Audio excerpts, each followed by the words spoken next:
Days of Wonder has announced a new Star Wars board game, The Battle of Hoth. Now at this point, we don't know a whole lot about the game, but we do know it's based on the Command and Colors rule system, which has a long and storied history. So we can definitely get some ideas of how this game might work by looking at one of those previous games. However, there are a few things in this image that do suggest this game will be a little bit different, but we'll talk about that in just a little bit. The one game that I have that does use this rule set is Battle Cry, the exciting Civil War battlefield game. I'll be honest with you, that tagline oversells it just a little bit. This was made by Avalon Hill when it was owned by Hasbro, so yes, this rule system has been shopped around a little bit over the years. And as a fun little fact, this game was made in the United States, with the exception that the crappy dice came from China. Anyway, let's take a look at how this game works to give you a basic idea of how Battle of Hoth might work. These games are played in a relatively small hex board that's divided into left, right, and center. That's going to be really important here in just a little bit. Scenario rules will tell you how to deploy the initial troops and also where special terrain hexes go. And of course, there are rules for how troops interact with those locations.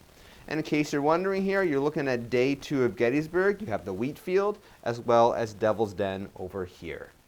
Each turn, players will select a single command card from their hand and play them. For the most part, these cards will allow you to activate a certain number of units in one section of the battlefield, left, right, and center. But there are special cards that will allow things like heavy artillery bombardment, forcing units back to their board edge, increasing the speed of certain units, and restoring lost soldiers to a particular unit. Units can move a certain number of hexes based on their unit type. And then, once all the order units have completed their moves, you can then go on to the attack phase and resolve attacks against enemy units. This version of the game uses 5 unique symbols on the dice. The first 3 indicate that that particular target will lose 1 figure if it is that type: infantry, cavalry, and artillery. The 4th symbol right here, the crossed sabers, is a bit of a wild card. If you roll that, the target is going to lose 1 figure regardless of what type it is. And finally, the white flag over here indicates that the target, instead of losing any figures, will move back 1 space away from the attacker. If you roll a symbol that does not match the particular target type, then that result is considered a miss and no effect will occur to the enemy unit. Let's say this Confederate unit fires upon this Union unit right here. In this case, they would roll 3 dice and they got an infantry symbol, an artillery symbol, and a white flag. This would cause 1 figure from the unit to be removed because of the infantry symbol. The artillery symbol is a miss, has no effect, and the white flag is going to cause the unit to move 1 hex back towards its own board edge. Let's say an enemy attack removes the last figure from a unit. In this case, the attacking player is going to capture this flag and it counts as scoring a point. For the most part in this game, if you capture 6 enemy flags, you win the battle. As one example of terrain, the Union soldiers inside Devil's Den are going to get a defensive bonus. When the Confederates attack them, they reduce their attack dice by 2, giving them only 2 dice for a point-blank shot. However, the Union soldiers in there will get their full 4 attack dice when they blast the rebels in the face.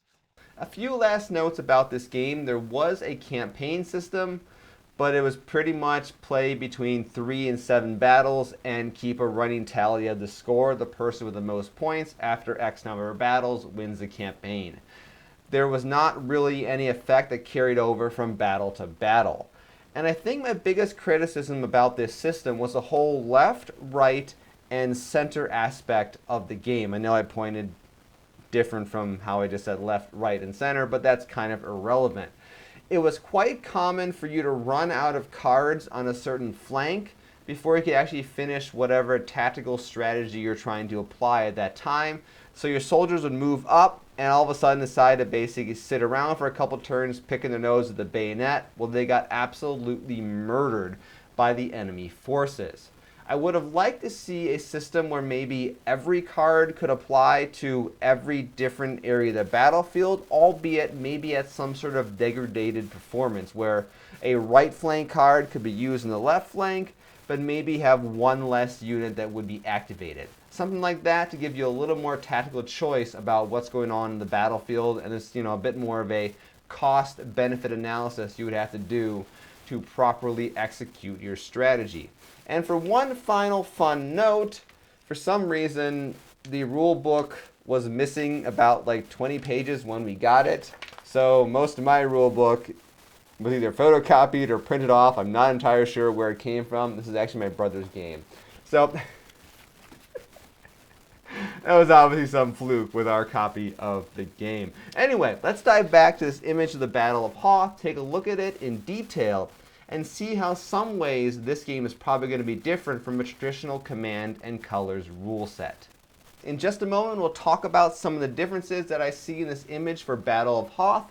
But of course, I want to remind you guys of FracturedColony.com, which is my line of tabletop 3D printable gaming miniatures. If you like printing off your own gaming miniatures with FFF 3D printers, you may want to check these guys out. There are 6 different unique near-future military vehicles to choose from, and I've got 6 more miniatures coming out a little bit later this summer.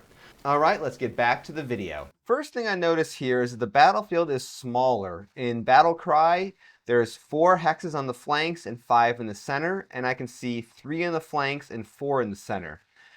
This seems like an odd choice to me, to be honest with you, because a smaller battlefield means less maneuverability, so it's not something I would do if I was making this game.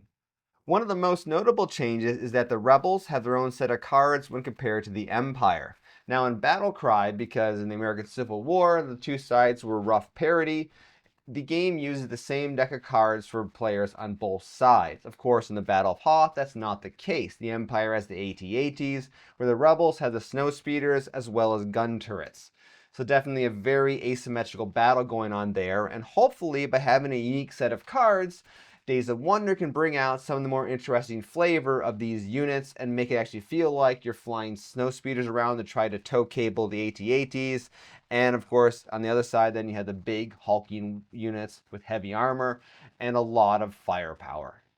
Down in the corner, you got some of the dice, and they kind of look similar because I see little infantry symbols here, mechanical symbols here, and I'm not entirely sure what these other things would be. I see a red X on the die, which normally a red X in tabletop gaming is a very bad thing, and there's nothing quite like that in the Civil War game because you just roll an incorrect symbol. There's not like an automatic miss per se that affects all attacks. So I'm not entirely sure what the red X means, but the dice do seem fairly similar, so I imagine there's definitely going to be some sort of icon matching to do damage in combat. One more difference from the setup of the board, you see there's little tokens next to some of the stormtroopers. If these are some sort of status that affects the unit, that is definitely something that's not in Battle Cry. So that would be an interesting tactical addition to the game if they had, say, maybe like a pinned effect or suppressed or something like that to impact how the unit moves without necessarily applying more damage to it.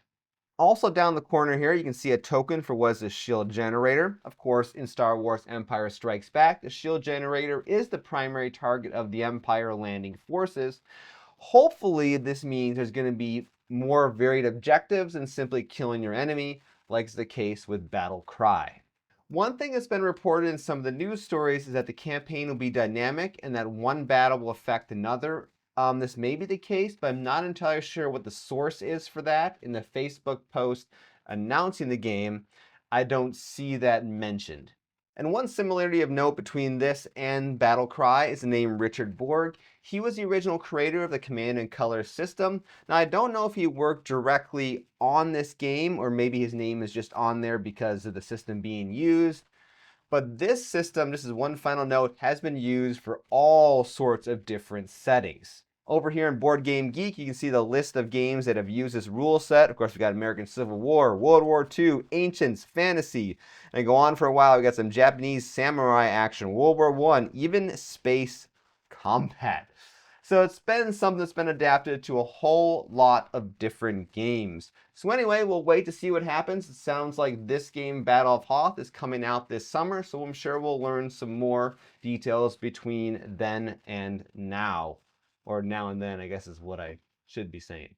Either way, thank you guys all for watching. I'm Jason, the creator of the Tabletop Battlefield. Check out Fractured Colony for some 3D printable gaming miniatures. All right, I'll see you guys next time.